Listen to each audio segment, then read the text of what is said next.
ఎన్నెల అమ్మను పెండి పిల్లను చేసిరి ఎన్నెల ఎన్నెల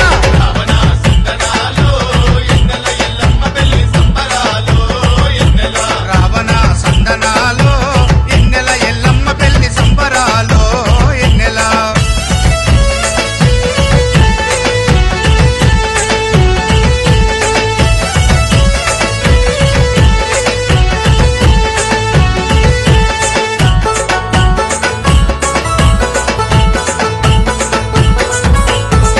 పల్లెం డోలు కొట్టి